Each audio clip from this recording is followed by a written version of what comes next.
14th of June, 1740. The army of General James Oglethorpe, first governor of Georgia, had been trying to break the defenders of St. Augustine for a few weeks. Having failed his main pincer movement, he divided his forces to surround the city and its fortress of San Marcos. One of them, led by Colonel John Palmer, was raiding the countryside, ordered to remain mobile and not to remain in any one place for long. The exhaustion and hopelessness of the siege was setting in, and Palmer broke that order tonight, without posting any pickets. In the morning, his camp was rudely awoken, without warning, to a bloody surprise.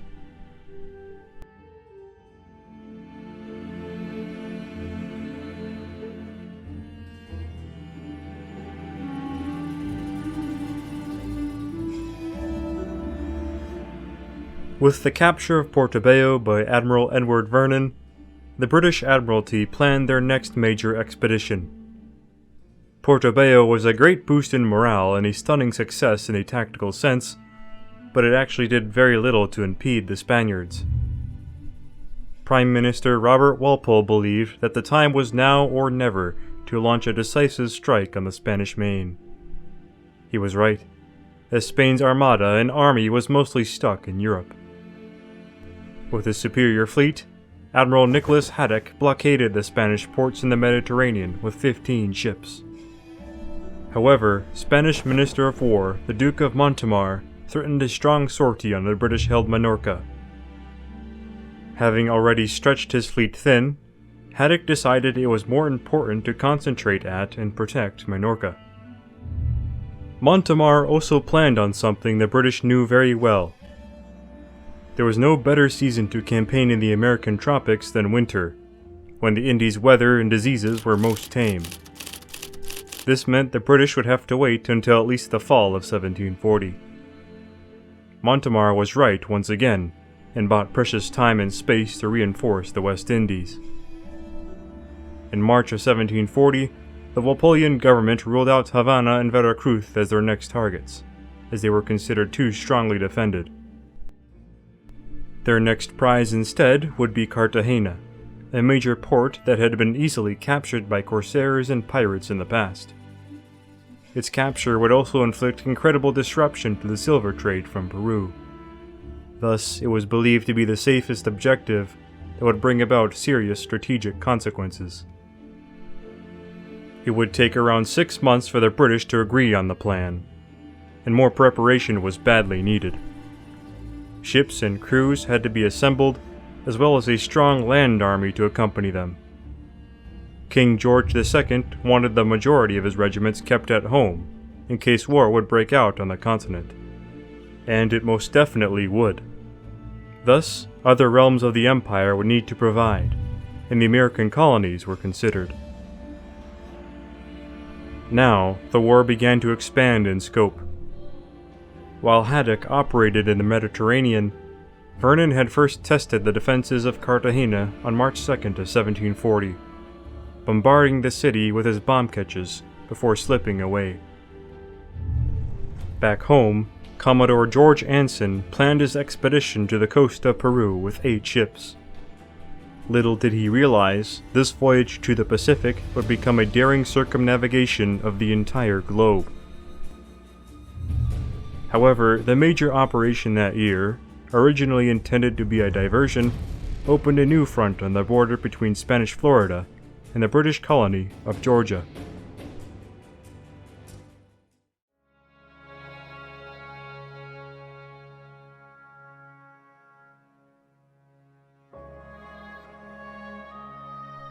In 1740, Georgia, formerly known to the Spaniards as Guale, was a sparsely populated colony, less than a decade old. It had been established in 1732 by King George II, whose name it bore well into U.S. statehood. On February 12th of 1733, James Oglethorpe founded the city of Savannah.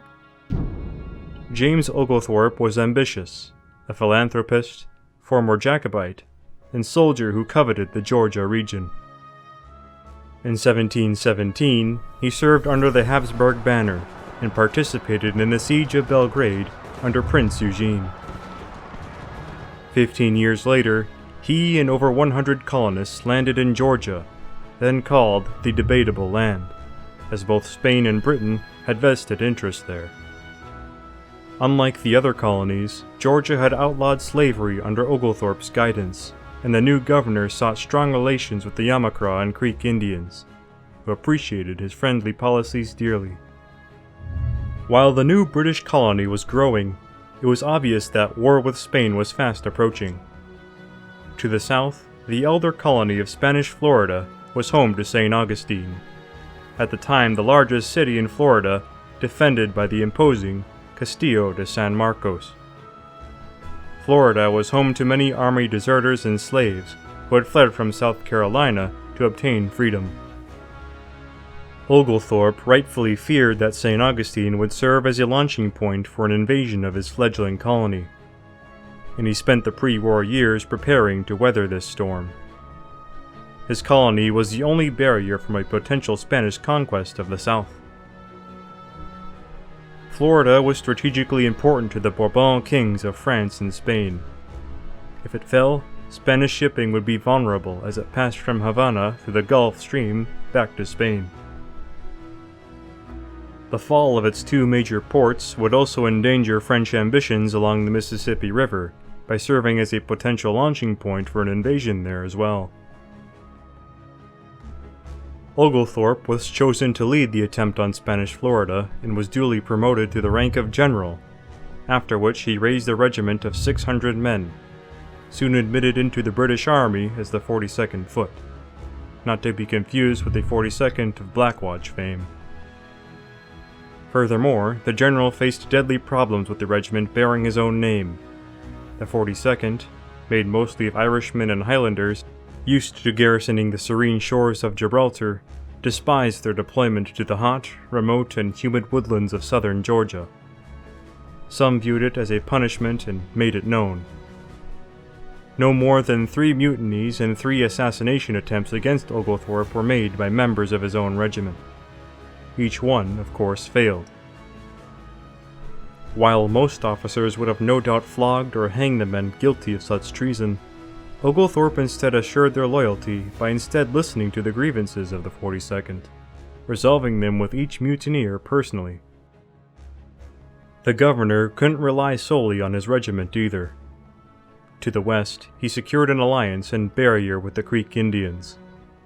The Cherokee, the traditional enemies of the Creeks, received aid from Oglethorpe for their enduring famine. Warmly surprised by such benevolence, they pledged 600 warriors to the cause. Furthermore, the army was to be augmented by companies of South Carolina and Georgia militia, as well as ships from Vernon and Jamaica, raising the total force to around 2,000 men and 8 ships. Oglethorpe's plan was to surprise the Spaniards by depriving St. Augustine of its weak outlying forts, and then besiege the Castillo de San Marcos into submission, with its garrison pinned between the army and the fleet. With the principal port in Spanish Florida taken, the rest, it was assumed, would snowball into Oglethorpe's hands.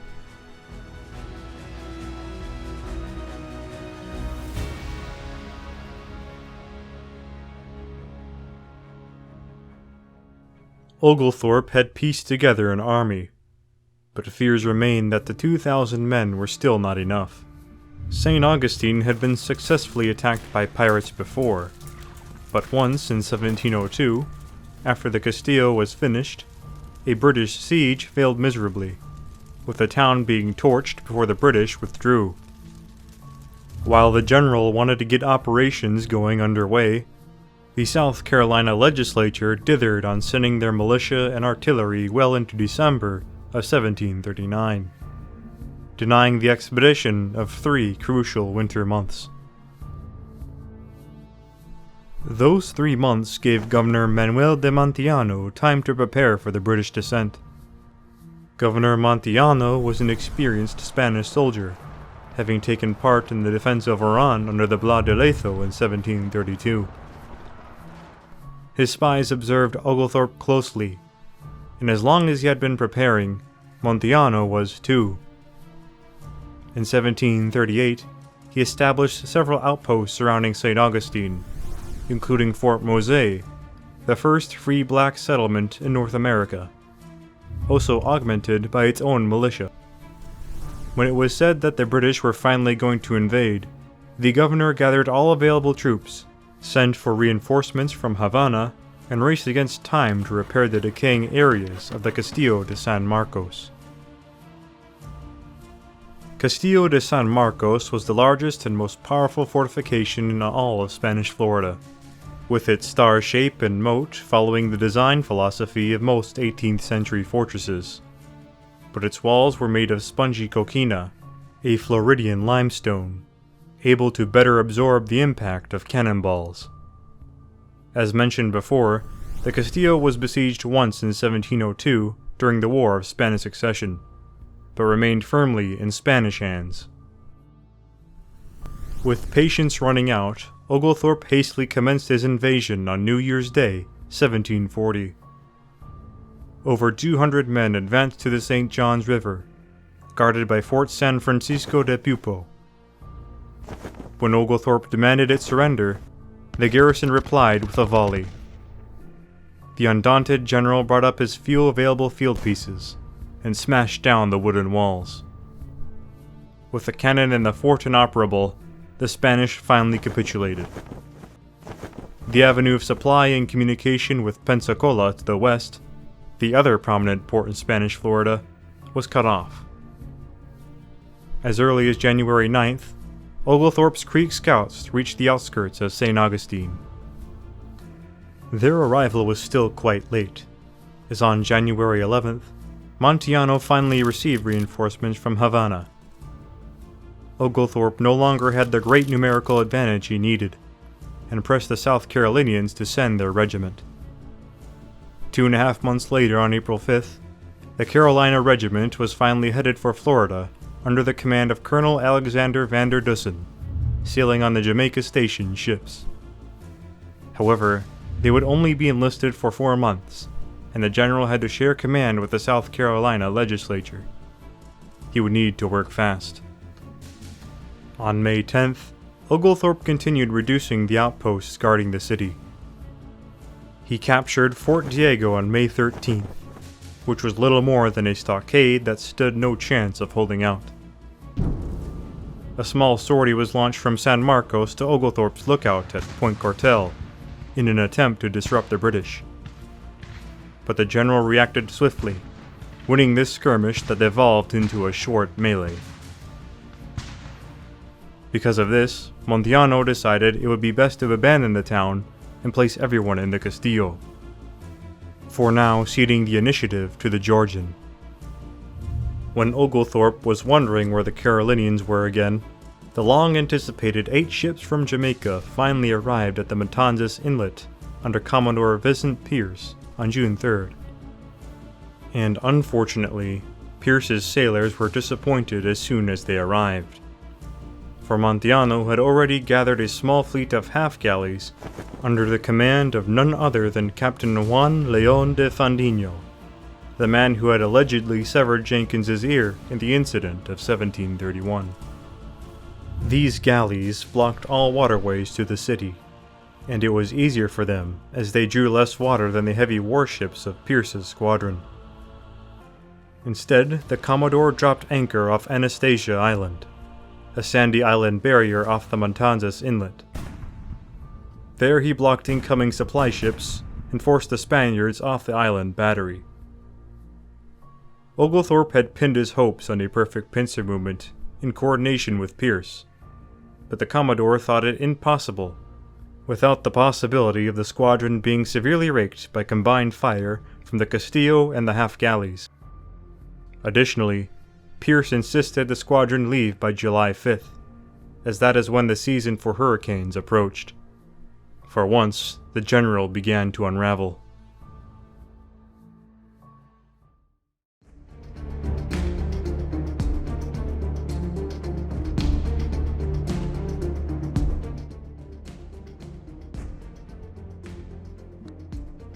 His plan thwarted, the admittedly unimaginative General Oglethorpe tried to find new strategies. The British occupied the site of Fort Mosa, now having been abandoned by its militia and citizens. Smoke could be seen from San Marcos as it was torched too. This was part of Oglethorpe's plan to intimidate Montiano, either into a surrender or a pitched battle which he would probably lose. Drummers and fifers played the Grenadiers' March and made several demonstrations, but Montiano saw right through the ruse and knew his inferior forces might lose a stand-up fight. Montiano hoped to let the Floridian mosquitoes, heat, and diseases do most of the damage to Oglethorpe's small army. The summer season was rapidly approaching. Trying again, the redoubtable Oglethorpe split his army into 3 parts. On June 12th, the 1st utilized the abandoned Spanish batteries on Anastasia Island. Secondly, Van der Dussen's Carolinians established another battery at Point Cartel to intercept any incoming supply boats and aid in bombarding the Castillo. The 3rd was a mixed company of 135 men, led by Colonel John Palmer, that were let loose on the countryside, destroying anything useful or halting any enemy sortie. The Anastasia battery opened up on the Castillo, but the range was too great and ammunition was wasted. Oglethorpe's foray into Florida was going wrong already, but soon disaster struck. Colonel Palmer was ordered not to camp anywhere twice, but discipline broke down and he disobeyed that order at the half-destroyed walls of Fort Mosa. Finding little to do, tensions and disobedience among Palmer's men intensified, and without permission, a number of men split off to spend the night of June 14th in the surrounding woodline, without posting any sentries or pickets. Montiano, seeing his opponent's forces were vulnerable, launched a sortie against that isolated outfit that night. At dawn on June 15th, under the command of Captains Antonio Sagaldo and Francisco de Menendez, 300 Spanish regulars and militia issued quietly out of the Castillo sally port. Without any warning, they attacked Fort Mosa. Palmer's ragtag force were barely out of their tents before being cut to pieces in vicious hand-to-hand fighting. The Highlanders fought for an hour with their broadswords, but to no avail. The survivors were utterly routed. When the bloodshed stopped, 81 were dead and 34 were captured, leaving about just 20 survivors. The Battle of Bloody Mosa, as it was called, wrecked Oglethorpe's hopes and resolve. Montiano's situation only improved. A fierce storm poured on St. Augustine, allowing Spanish ships carrying supplies from Cuba to race down the St. Mark's River on July 7th. Van der Dussen's men scrambled to blast this convoy apart, but Fandino's half-galleys drove his Carolinians off their guns. With the Castillo resupplied, it could likely resist indefinitely. With this, his malaria returning in strength, and the leave of Pierce's squadron well overdue, Oglethorpe finally decided to withdraw on July 20th. For the second time in a century, St. Augustine weathered a British storm.